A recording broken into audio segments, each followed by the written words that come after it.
This is one of a series of videos that I've made of the behaviors and biology of the ant Pheidole adrianoi. This episode is about a strange relationship among this ant, a pine, and a fungus.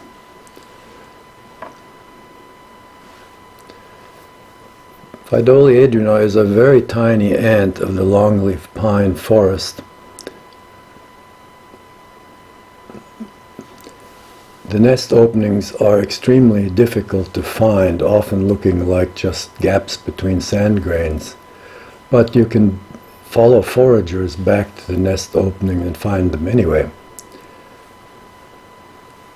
For a size comparison, we have here a grain of rice, and below it the ants. The average miner worker weighs less than the average grain of sand in which they nest.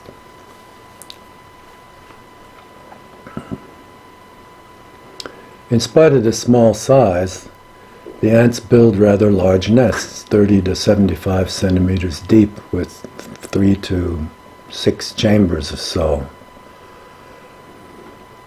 When excavating these nests, every chamber is lined with some kind of a black material, as you see here.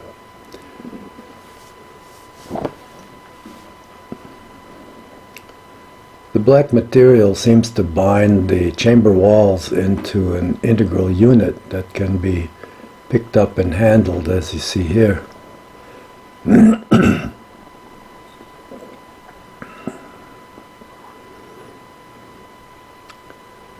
Here we have a nest with the surrounding bound sand, and you can see the black lining inside. It holds up even upon handling.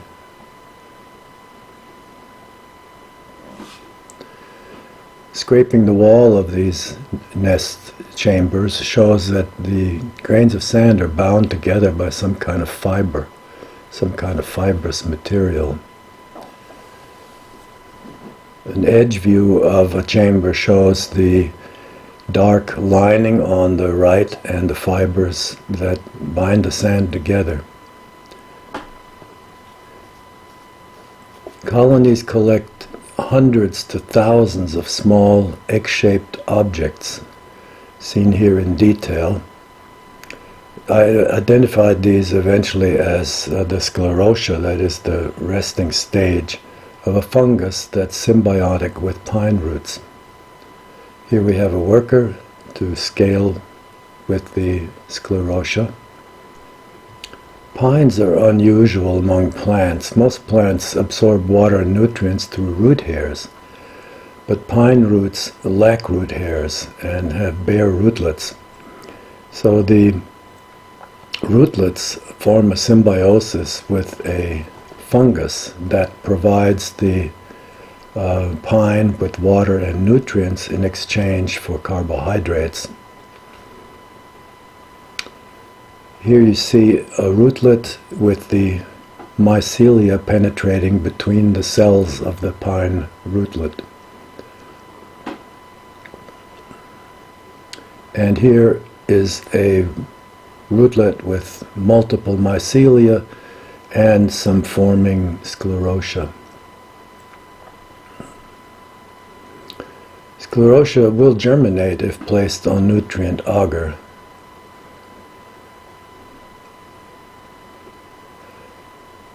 But they germinate much more vigorously and quickly if broken.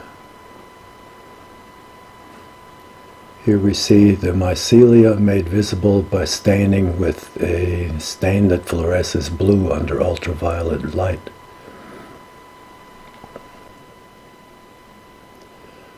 Broken sclerotia have a foam-like consistency inside, surrounded by a harder rind.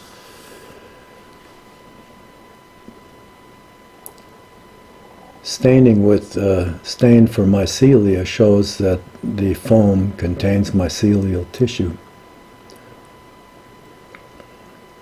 And here we have mycelia emanating from a broken sclerotium.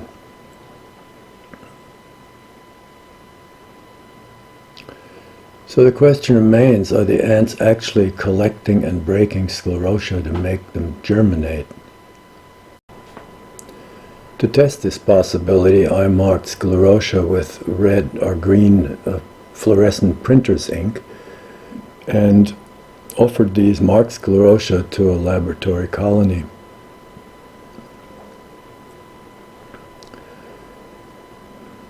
The workers did indeed collect the sclerotia and bring them into the nest, which can be confirmed by illuminating with ultraviolet light.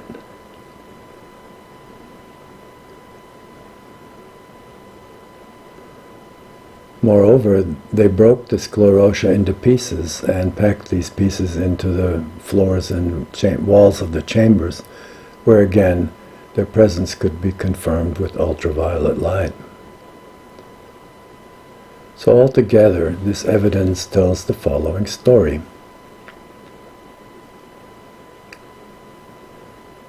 The ants collect hundreds to thousands of sclerotia from their environment, bring them into the nest, and break them up into pieces with which they line the floors and walls of the chambers. You can see a few whole sclerotia in this view.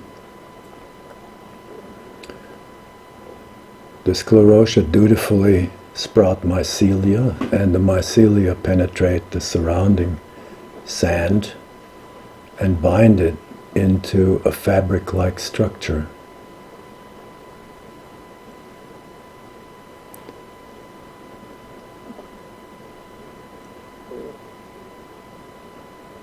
Here you see mycelia binding pieces of broken sclerotia under electron microscopy.